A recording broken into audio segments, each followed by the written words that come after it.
Welcome, everyone, to our 30th anniversary webinar. I'm Chris Gessel, the Executive Editor of Investors Business Daily, and with us is our Chairman and Founder, Bill O'Neill. Got here just in time, Bill, like always. Yes. You said you ran a few red lights? Yeah, well, okay. Not quite. Okay. All right. Well, I'm glad you made it. We had Scott ready to take over, so one way or the other, we were going to have a top-notch O'Neill with us today. But with our webinar today, we're going to be continuing the theme that you've been seeing in our anniversary coverage, and that's how we've been presenting 30 of the biggest winning stocks of the past 30 years. And in today's webinar, we're going to continue that theme, and we're going to discuss past, present, and future leaders. And Bill and I will also analyze the very interesting and challenging market, lots of things going on today as well as earlier in the week. And, of course, we're going to have plenty of time to take your questions. And as we go through here, you can the audience can ask questions through the GoToWebinar platform, and you can also use Twitter at the hashtag IBD webinar. So, Bill, I'm kind of still the new guy at IBD. I've only been here 18 years. We have some editors like Wes Mann, Susan Warfill, and Terry Jones. They've been here at the paper for 3 decades, really since the very beginning. But tell me why in 1984, after having a successful Wall Street research and investment firm for more than 20 years, you decided to get into publishing. Well, we were always doing historical research, and you learn a lot from that. And we developed a lot of rules about what makes a big leader by studying all the big leaders in the past 20, 30, 40 years. Right. And we wanted to disseminate that information out to the broad masses because most people don't really know that much about the market, and they can make a lot of mistakes.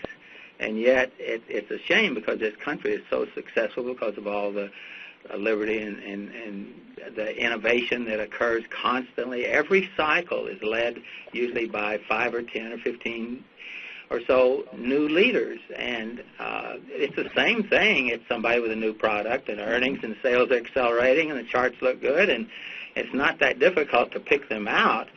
So people need to learn how to do this. So over the past 30 years, how has the market changed? I mean, 30 years ago, there weren't online brokers. You were still having to, in most cases, pay maybe $40, $50, even $100 to trade 100 shares of stock. How would you say the market's changed? Well, the only thing that I think is completely relevant is that the volume gets bigger and bigger and bigger, right, and there are more and more people involved. And it's been a professional market for years where the institutions are ones that really drive the market and all. But it's not too much different than before. Every cycle has some new leaders with a new invention or a new product, and those stocks double, triple, whatever.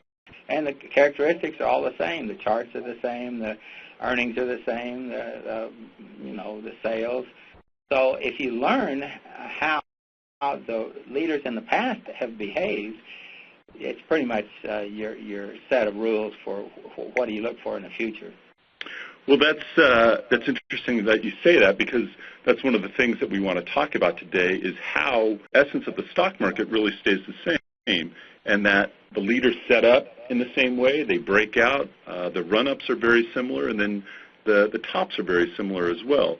So we wanted to take a look at some of the stocks that you've traded over the years and talk about what you learned from them, how you applied rules to next big winner. So let's talk about Price Club, because this was a stock that you traded, I guess, in the early 80s, right? Yes. And did quite well with it. And that was this is just the first part of the big move. So tell me about how did you learn about this stock, and how did you first make your first purchase? Well, sometimes you have to look in your own backyard, and we're in Los Angeles, and this was a San Diego company that had a few stores down there, and they opened their first one in L.A. Well, when I look at a retailer and they've got something unique and it's selling and doing very well, and they've only got 2 or 3 stores, well, I can figure that one out very easy. Well, they're going to have 15 or 20 or 30. So we started buying it very early on when it was a young company, but it was an innovative organization, and the earnings were there and the sales were there. So it's always the same set of characteristics, a relatively new situation with big earnings and sales and doing something unique. Now, this chart looks a little different than others, especially on the left side, where we got all those blue weeks going up, but they look kind of uniform. Now, this stock wasn't actually trading on the regular exchanges at this point, right? No, it wasn't, and we had to send off and get prices because it was only being traded in the local city that it started in, and we created this chart ourselves because there were no other charts around. So it comes down, and it looks like it formed a double bottom. So you were buying right there. Yes, and we have a very strict rule that on a double bottom, the shrewdest way is that once you undercut the first bottom in the chart, and then you come back through that by 3 points on a $30 stock, and this was, I think, a $15 stock at the time, so that'd be 1.5 points. So when it came 1.5 points back through the prior low, that was a buy point, and that's where we started buying it. So we were buying it 1.5 points above the bottom. Okay. But it was a rule. We don't like the bottom guess, but that was a rule that we had developed. And that's the based on Jesse Livermore's old shakeout +3. That's it. So from there, the stock went up a couple weeks and then formed a more traditional handle, broke out again. So you were adding shares there? Yes, and because we started very early, now we can step up and buy heavier there because we've now got a cushion. Now, out of that breakout, the stock starts running up, and I see on the chart here it says it was up 8 weeks in a row and then 13 weeks in a row. Why is that important when a stock is up sequentially? Well, we built models of past leaders that had doubling, tripling, quadrupling, whatever, and quite frequently in the first run or two, you'll see this 8, 10, 12, 15, or 18 weeks in a row where it's just week after week. It's not necessarily running like crazy, but it's up every week. And so that's telling you that there's some professionals in there just buying and buying and buying. And that happens in the early phase of most big leaders. And then after that 13-week run, it broke pretty hard. But at that point, I guess it's early in the run, you've got a lot of cushion, and you held it through that. That's right. In other words, if you're chasing it, now you're going to have to sell off your high-cost stock. But if you've got a low base, and that's one reason when you're going to follow up and be buying a number of times, you don't want to be buying more shares than you bought at the lower area. So you start with a reasonable amount, and as you start moving up, you've got to buy less, so you keep your costs down low. You know, another thing that you see in this chart here, if you'll go back, Justin, just for a second, up in the top left corner, it says market corrects. So the market was in a correction, and then you look down, and the stock is rising at that point. That's really unusual. And when you see a stock that's, outperforming the market so dramatically, and the RS line then is shooting to new highs, that's got to tell you something. Well, this is one reason. We've been at this for years and years, and any of the charts we have, we want to always show the general market averages, the S&P 500 or whatever, because frequently what happens, and you see it in this example, they hit a bottom, they turn and rally up on the index, and the index rolls over and makes a new low ground, and the stock itself is making a new high at the time the index is making a new low. And that's really telling you something. And in other words, the stock does not come down and undercut its prior low, but the index does. Yeah. Well, that's a sign of huge relative strength. So we can see that big break there on the left, and then it traded tight for a number of weeks. And as it came out of that area, you're adding shares at that point? Yes. And then I guess looks maybe about 10 weeks afterwards, we've got a sell sign there at railroad tracks. And this is one of I have to say personally, I'm not really good at spotting railroad tracks. Other people on the market team are, and I know other portfolio managers. Tell me what's the idea behind railroad tracks? Well, you break out of a base, and you run a significant amount, 50% or more. And in that process, there will come a time when you have 1 week that has a wide spread from the low to the high for the week, and it replicates that the next week. So, in other words, it retraces. There's a little bit of selling going on, and then the buying comes back in, and it retraces it. So you have 2 weeks in a row that have a wide spread in the same price area. And I call that railroad tracks because you've got the 2 weeks side by side, and you'll see that in a number of leaders, and it has a certain implication to it. So let's go to the big chart. So that was just the first move on a much longer move, and you continued. You might have sold some shares, but you continued to play the stock and hold some of those shares all the way to the top. Yes, if you're going to sell something, if you chased it a little bit too high, you sell off some of the high-priced stock, but you keep your low-cost stock, because as long as you've got a low base, you can add quite a bit as each new base is built. So Price Club was a stock you handled pretty well. You still go back and look at the stocks that maybe you missed or you didn't handle quite so well and learn lessons out of there. And in this case, McDonald's was one of those that had a massive run, and I think that you might have caught pieces of it, but maybe not, as you like to say, the heart of the watermelon. This is McDonald's back in, I guess, 71 or so, and what was happening at that time? And I guess you knew this, of course, you knew the stock. You were taking your kids to McDonald's in Reseda way back then. That's right. And I think that was in the very early days, and it just I didn't recognize that there was something very, very major going on here. So, yeah, I didn't handle that as well as I should, but I sure go back and study it. Yeah. And maybe it was because one of the stands was, 6 blocks down the street, and you just it doesn't register with you what's going on.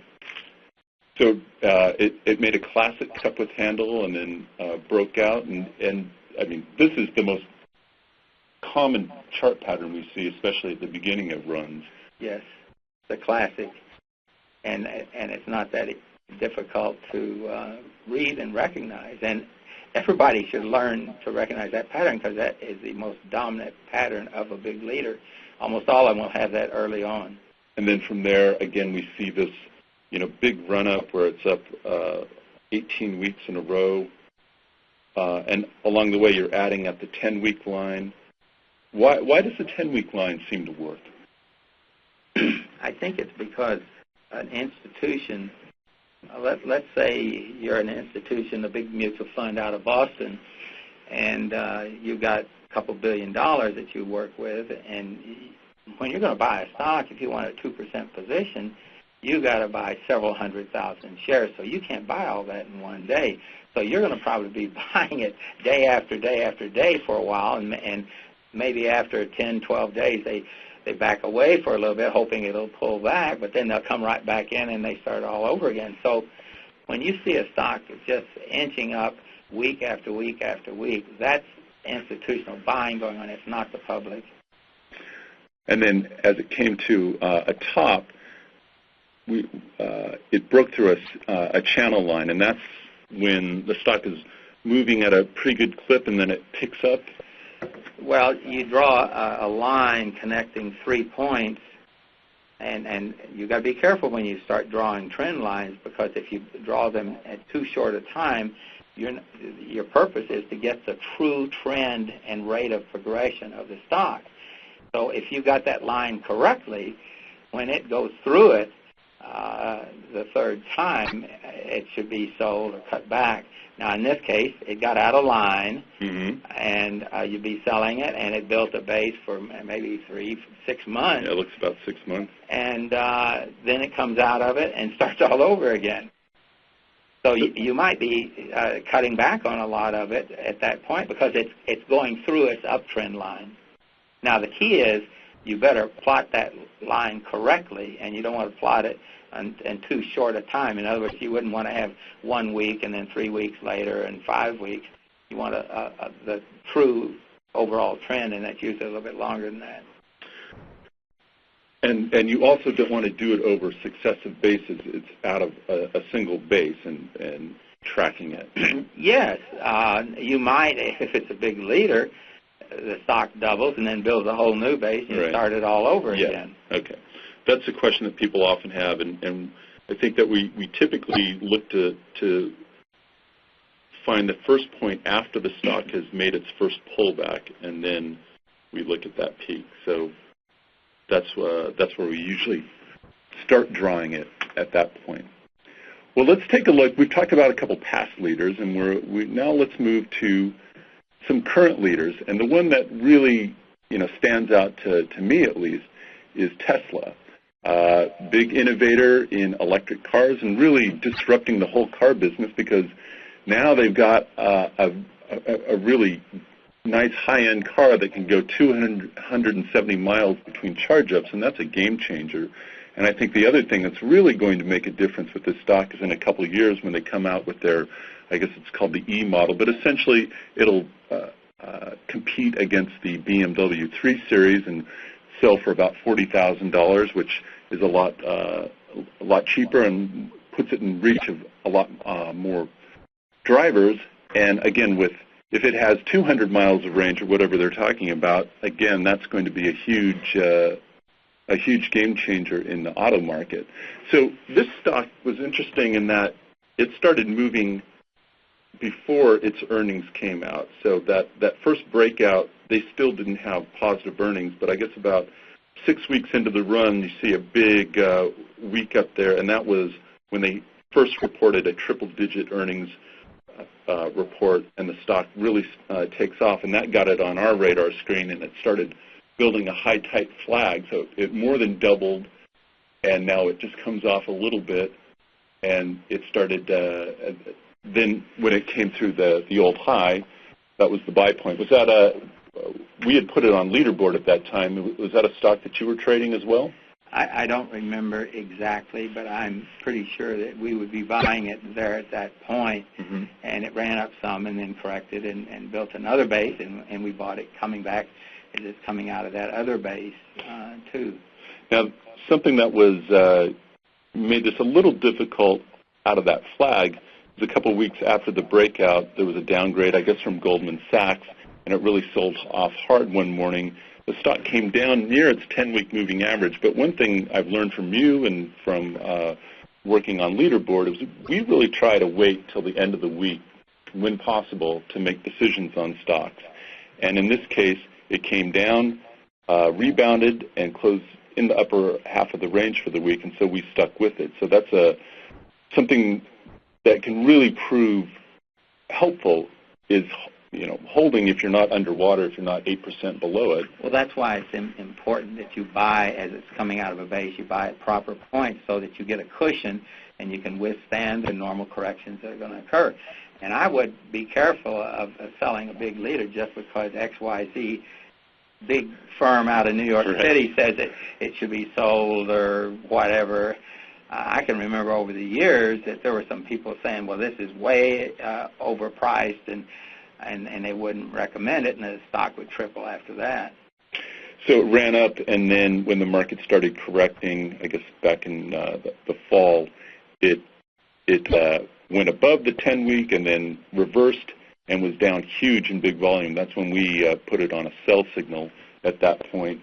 But like most stocks, they come back and they start rebuilding bases. And so you're saying that as it was coming up the right side of the base, that's where you were buying it there? Which one coming out of that short? At that point? Mm-hmm. Yes. Yeah. And then when it kind of got climactic at the end, you took your profits. Yes, that was a wide spread, much wider than normal for the stock. And if we get into something like that, we're going to have a 15 or 20% gain normally. Yeah. And sometimes I'll look at something and say, hey, I'm up 15%. I just sell it.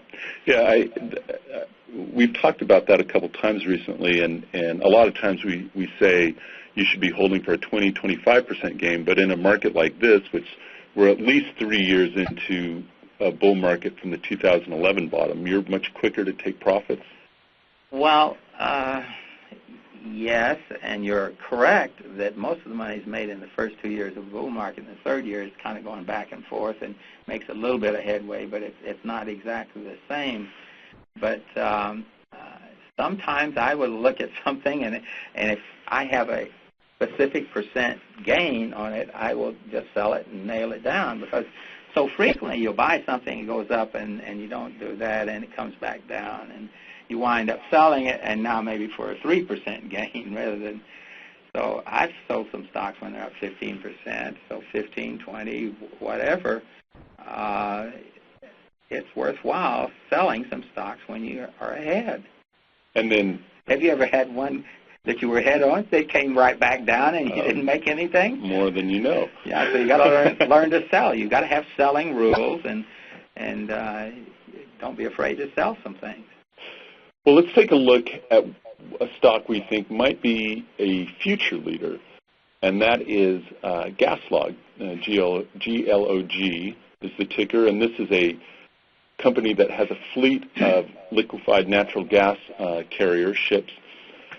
And I think everyone is aware of the boom in natural gas in this country with fracking and horizontal drilling. We're becoming energy independent, so much so that we can start exporting natural gas to the rest of the world. The problem is you need a way to get there, and this company has got a fleet of those carriers that are in extremely high demand right now.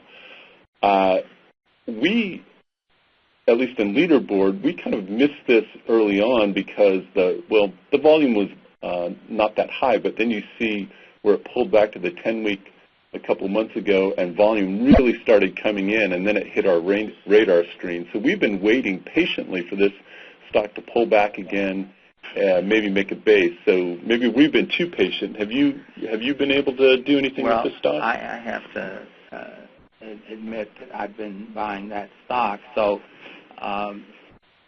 sometimes you aren't going to get a perfect buy point, but if all the other numbers are there, the big volume and the sales and the earnings and the acceleration and the charts acting right, I don't remember exactly what the price was. Your chart's a little hard to read from where I'm sitting, but I can't read it either.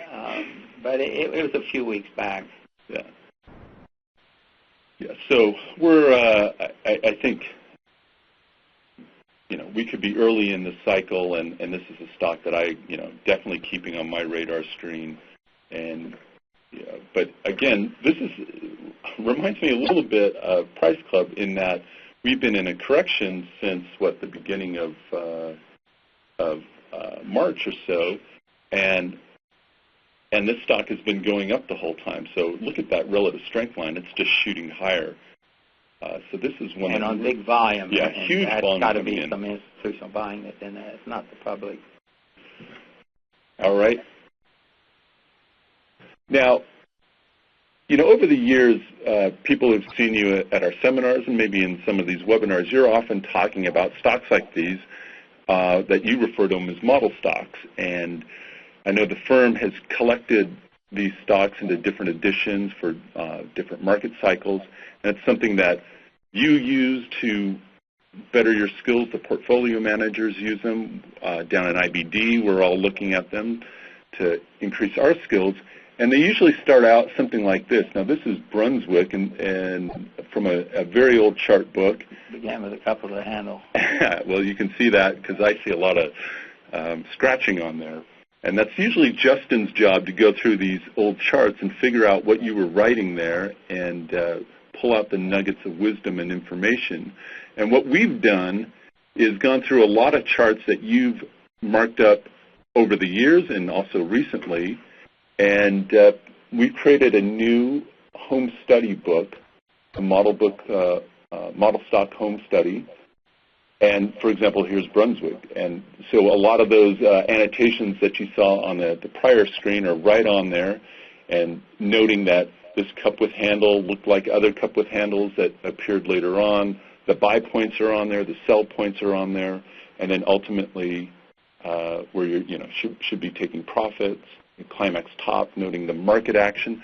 So all the things that you look at when you mark up your charts, we've brought into a home study book that everyone can share in. And the other nice thing about these home studies, in this case, we've got summaries of what was going on at the company that really made the difference and what was propelling the stock, the fundamental story. In this case, Brunswick, I mean, I think I know what Brunswick did. It had something to do with bowling. What was going on? Many years ago, go to a bowling alley, and it was kind of a grungy type thing that not too many people want to be seen in, you know. And they were sharp enough that when they started into their business, they made sure that people were opening brand new bowling alleys that were clean and nice and everything looked great.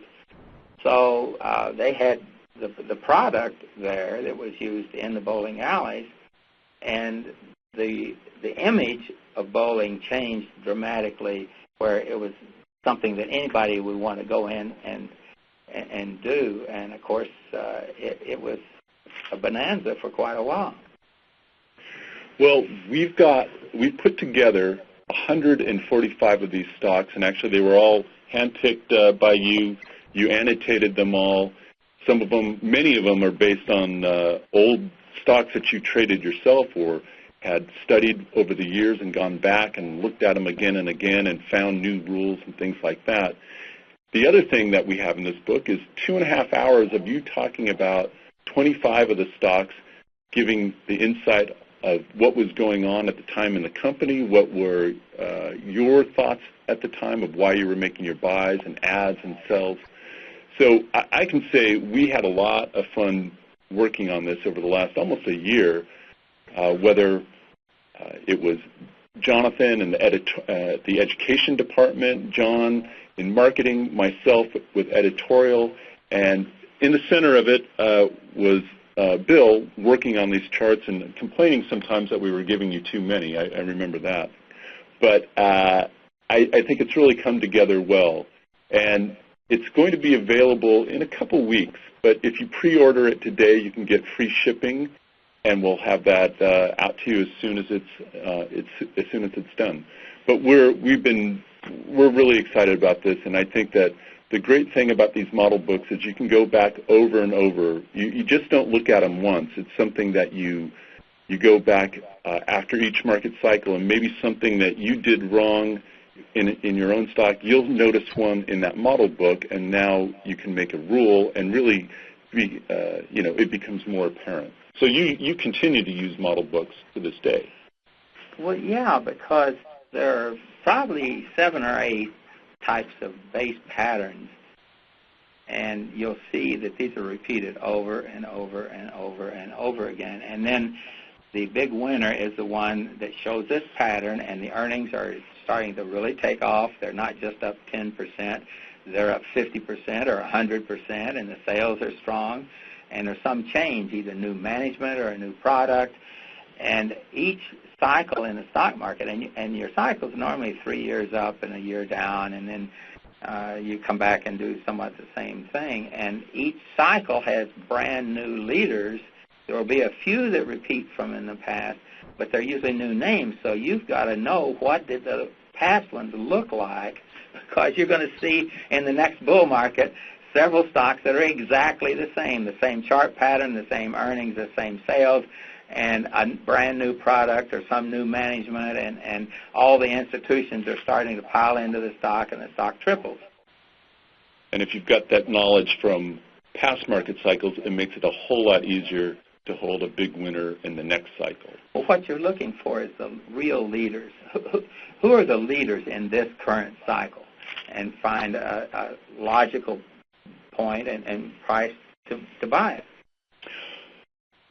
Well, it never stops coming, also. Yeah. Every cycle has a pile of these new innovators, entrepreneurs, because of the freedom in the country. We're always happy about that, and this book will be out in just a couple weeks. Now, let's move to the current market, and it's been interesting, especially the last few days.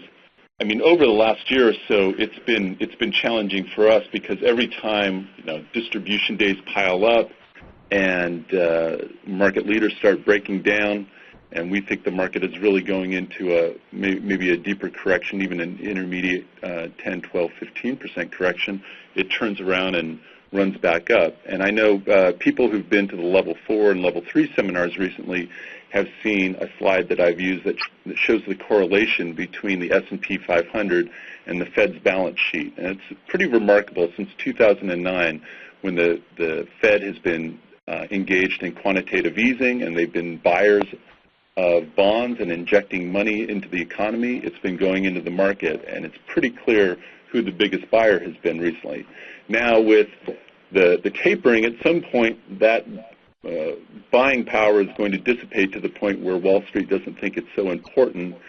We were thinking that maybe this was that inflection point, and maybe not. We'll see how it goes. But we did have quite a few distribution days, and then on April 4th, when the employment report came out and the NASDAQ started the day higher and then it reversed, and it was a really nasty sell-off. A lot of leaders breaking down. The biotechs, which had already been showing weakness, got hit a lot, and so we put the market into correction at that point. And during that time, I recall, you and I were on the phone and we were plotting out where we thought the logical points of support would be. And the first area that we talked about was that February low, which would also correspond roughly with the 200-day moving average. And I guess about a week ago or so, the market came down, hit that point, and reversed. So we definitely got support at that point. So tell me, what do you think is where we are with the market right now? Well, I think it's always good if you pull back and undercut a prior low, because a lot of people will sell short then, and the market will turn and run on them. And that's the worst place to try to short a stock, is when it breaks below a prior low, that, you've had some movement in the indexes and all. So, but it's kind of human nature, and they see it breaking new lows, and they say, oh, man, now. And so the first time in their life they sell short. And, of course, when that starts to happen, or you pull back to that moving average line, the big institutions are in there buying and running the market back up. And you judge how the recovery is happening. And I used to get really wanting to see big volume, but sometimes it'll come up and just keep inching up, and it's being supported.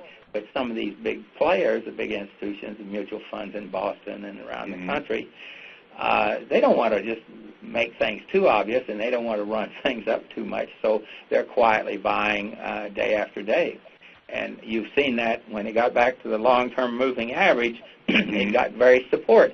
And at that point, the big institutions are going to support the stock, right, because they've got a lot of other stocks that they're interested in, and they'll support the market at a long-term moving average like that. And that's exactly what happened, and that wasn't necessarily the public buying there. Sure.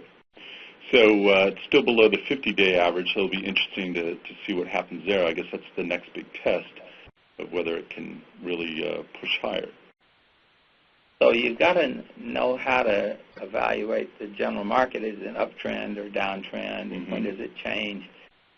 And then you've got to know all your rules for buying a stock. And that still is not enough. Then you have to have a set of selling rules. And the selling rules can't just be, well, when do you take a profit, but when do you cut a loss or a possible mistake? So let's say that if you decided you were going to take profits when you were up 15 or 20%, I would say that you should cut losses when they're probably around 5%, something of the sort. But you have some kind of a number, 7% or 5%. So as long as you can keep your mistakes or possible mistakes small, you're never going to get hurt. And a lot of people get hurt in the market. They'd be down 30% or 40%. There's no reason to ever be down 30%. But the way you get down 30% is you ride something down that you shouldn't be riding down that far. So you have to cut things. And then on the other side, you'll sell on the way up once you've got a reasonable profit, and that might be 15, 20%, 25%. occasionally you may have, if you have several stocks, you may sell 2 or 3 when they're up 15, 20%, and maybe you're holding this other one because the earnings are growing 100%, and you know the company, but I think that's a rare stock, not the majority of your stocks. So I'm for saying nail down some gains on the way up, and if you've got 5 or 10 stocks and there's one that you think is super strong and you want to hold it longer and bigger, well, fine.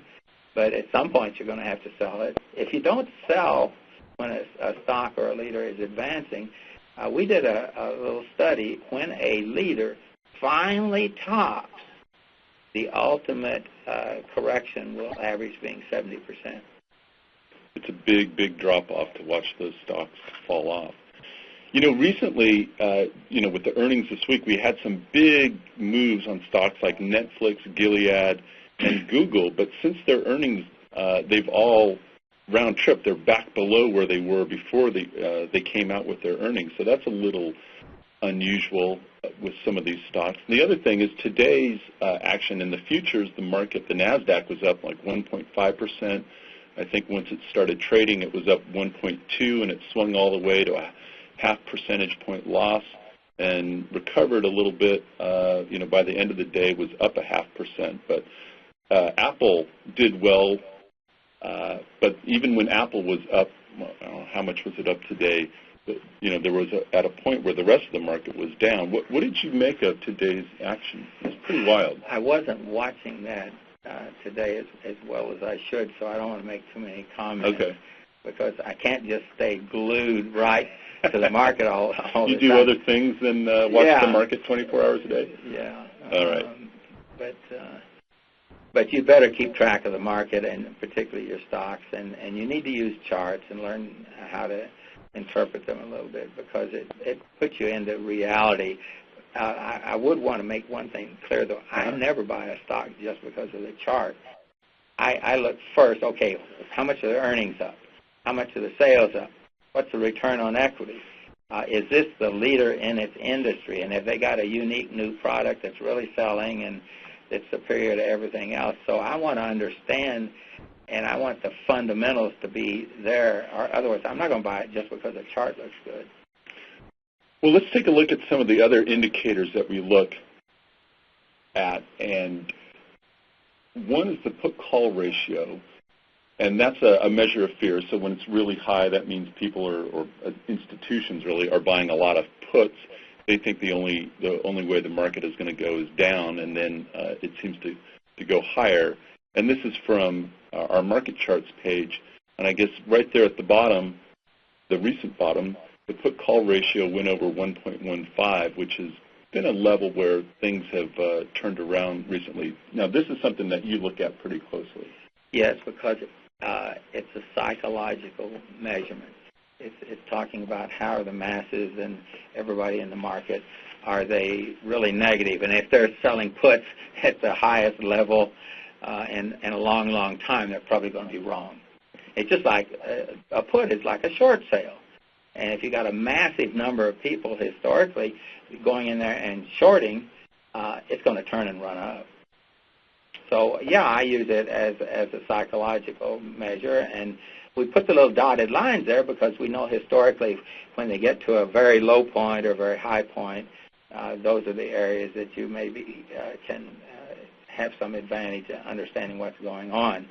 Either they're totally carried away or they're totally scared to death. And when they're totally carried away, that means that's when that line goes low and hits that bottom dotted line, and we saw that back in March. So everyone was very bullish, and in the world of psychological indicators, that's usually bad for the market, and that's about the time the market pops. Because basically the majority are not going to be right. And when it's overwhelming that everybody is buying or everybody is selling, it's going to go the other way.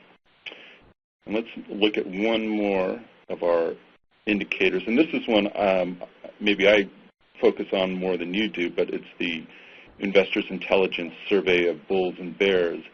And what was interesting to me, especially at the beginning of the year, the spread between the Bulls and Bears was at its widest point since November of 2007. I think we all know what happened after that. And the other thing that was happening right around that time, the number of bears was at the lowest point since March or April of 1987. So, yeah, when nobody thinks it's going down, right, you're going to get a little correction. Yeah, well, maybe a big one. But and the other thing to note about this indicator sometimes could be weeks or months off. So it might flash something, and then the market doesn't actually make a turn for a couple weeks or even sometimes a couple months. So still one that we're, I'm watching. Even with the correction that we've seen recently, bulls are still over the 50% mark. So that's a lot of bullishness when we're in a 10% correction. So it just seems like people are maybe too complacent. Maybe they need a little bit more scaring. Well, years ago we used to have climax bottoms in the market, yeah, and that would be when the public finally said, "Oh my gosh, I can't stand it any longer. Get me out!" And you'd have this rush of volume and a lot of activity, and that would be the bottom of the market. I think the ultimate bottom in the 2000 to 2002 bear market was a lot like that. Right at the bottom in October of 2002, I think that the ratio of losers to winners was something like 8-1 or 9-1. I mean, no one wanted stock that day, and that ultimately was the bottom. See, there's one thing that's fairly good about your institutional buyers, the mutual funds and the professionals, that they provide a lot of supporting action. Whereas years ago, you would have these climax bottoms where the public just panicked and dumped stocks like crazy. And you don't have that because you're in an institutionally dominated market, really. And right now, with interest rates still so low, there's not a lot of other places that money can flow to. So that's one reason, too, why the market has been incredibly resilient, even when we've been seeing lots of distribution and maybe leaders starting to come under pressure. Well, also, you got to look at the broad picture that this is the most successful country in the world. And part of it is because of the broad-based freedom and opportunity that's here, and a lot of people want to come here. So you're going to see many, many cycles in the future, and the tendency is it goes up for 3 years, and it'll correct for a year, and then it turns around and goes up another 3 years. And that trend, you can't hold mankind down forever. And you get a bear market, so it lasts 9 months or 12 months, or maybe in some crazy thing, it's 2 years and down and 2 years up, but it always comes out of it because there's innovation, change, opportunity, and everybody should learn how to invest in the market soundly because it will wind up being quite a bit higher. And you have sell rules that will tell you when you need to back away and take some off the table. And so you're not having to take the real kind of risk that people sometimes take just like, well, I'm a long-term investor, and they buy something and they'll sit with it if it goes down, and that's where you get hurt. You need some sell rules as well as buy rules. Well, that's a perfect segue because we talk about buy rules and sell rules every day in Investors Business Daily. And as our marketing folks said, it's our birthday and we can have a sale if we want one. And so we've got 3 months for $30. So for folks who aren't subscribing, this is a great time to take it because you really need, it takes more than a week or two to learn the market. It takes time. And especially if you're lucky enough to get into a market your first time when it's getting ready to rally, maybe that's happening right now, and you can be in that cycle, see how the breakouts work, hopefully buy a few of them, get some profits, and then get out at the next correction. That's a huge advantage, and it will really change your understanding of how the market works. I've seen some people that are so frightened of the market that they will do their work on paper. So for 2, 3, 4 years, they'll buy stocks. Theoretically, okay, I bought so much here. The only problem with that is that doesn't give you the pressure of you're up to your ears in a stock, and all of a sudden it's breaking down and there's bad news. Now what do I do? What do you do? But it's okay if you do that a little bit, but you got to get off of that and get your feet wet And the thing I would suggest, if you haven't invested, take a smaller amount.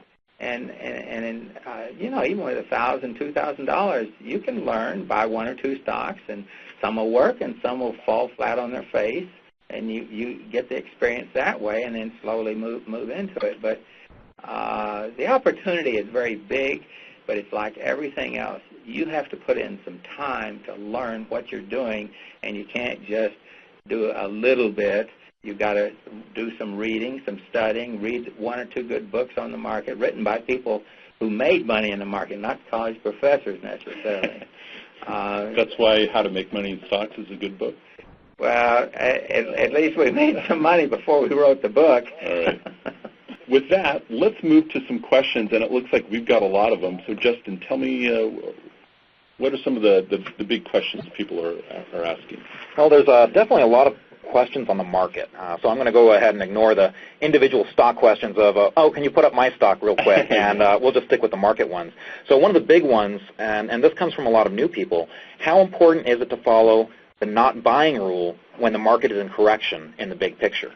Well, I would say 2 out of 3 times you have that. You wouldn't want to be buying something, but there may come a time when there's something that is just right, and you know what you're doing. And so I would also, sometimes when we take a position, you really want to be in or you really want to be selling, it can turn, and there are a lot of cynical people in the market too, and so some of them may try to turn the market just because we're saying it's going down. So be flexible. Don't get all wrapped up into something. Be flexible. Be willing to bend this way or bend that way, and you never get really hurt. You can take some small losses, but you don't get hurt. Yeah, I would consider those test buys. If you've got a good watch list, and you should always be maintaining your watch list. The worst thing that you can do is you're in a correction, even a bear market, and turn away from the market, because that's when the big leaders are born. We like corrections here because it gives you a chance, it's a new start, a new beginning on the market. So if you've got something on your watch list that you think is got a great story behind it, it's got the fundamentals, the base is shaping up, maybe the relative strength line is already hitting new highs and the stock hasn't started moving yet, and then it breaks out, I would say go ahead and at least, you buy one stock at that point. You don't necessarily want to get really heavily invested until you get confirmation from the market. So there's some other questions about how the market is standing right now, and there's all this talk about what could happen.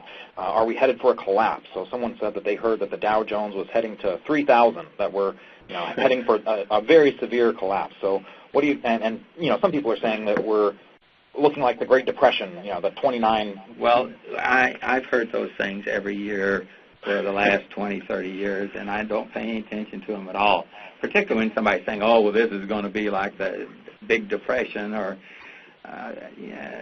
those are personal opinions. You're not going to follow personal opinions in the stock market. You're going to learn to read the market. What is the market actually doing? Am I in the first year of a recovery, second year, third year? How is it acting? How are my stocks acting? And don't pay attention to all these experts that are out there saying, we're due for a correction, or this, or that. Those are personal opinions. Study the market and what is it actually doing day to day, week to week, and I wouldn't worry about all that other nonsense. Those are personal opinions, and they're frequently wrong. Here's another good question that I'm actually kind of curious to hear, too. Where do you see IBD going in the next 30 years? Well, I think it will have more and more subscribers, and particularly as new people come into the market, they've got to learn something about what they're doing. You can't just go in because, I got a college degree and I went to XYZ and I know what I'm doing because I'm pretty smart. I've seen a lot of lawyers that got hurt in the market, and they were pretty smart people. You got to do your homework and learn what you're doing. Well, we're always coming up with new features, new ideas, new products. So who knows where we'll be in 30 years? I think we'll be here and we'll be growing. And since the market, the underlying way the market works doesn't change, I think we'll still be relevant. Incidentally, if you want to plot a chart back for 120 years, you will see that the market always comes out of a correction and goes higher. Out of those long corrections. So getting back to the market, is it typical for energy to be breaking into new highs along with more defensive sectors like utilities, food and beverage, transports? A lot of people were asking about sector rotation and what sectors. I've seen that happen in the past. The oil and gas industry has a somewhat of a semi-defensive thing to it, and but it's still a stock, and the earnings got to be there, and the sales have got to be there, and if it's not there, you sell it. Right. So here's a question, and I just want to. This was a question that a lot of people came up with. Bill, can you manage my money?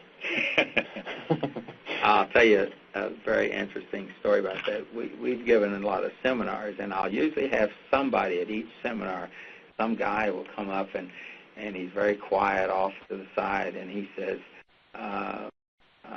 would you manage our money? And I'm saying, well, no, we don't do that. And he says, well, how about if and he named some unbelievable figure, usually $1 million or $5 million or who knows what, and I'll say no, and he looks at me like, really? You've got enough on your plate managing the firm's money? Well, not really, but we don't want to be in that business. Right. And yeah, we do have other things going on. So some questions came in on the mutual fund index, and this person had been to a seminar and had heard you talk about how there are certain funds that you follow, and when you look at a stock that you're looking to buy, you look to see, are some of those funds that I follow buying that stock? And how important is that to you? Well, I like to see at least one of them, one of this list of the better funds that have a better performance record. If none of them have bought it, I kind of hesitate a little bit because they're looking at all these things, and if out of 10 or 15 of the very best ones in the country, nobody's bought it, it's kind of a negative, I think. So that's how I use that. A lot of questions have also been coming up about volume and how do you think volume is getting skewed by high-frequency trading? I know you just talked with someone on the floor about this, Chris. Well,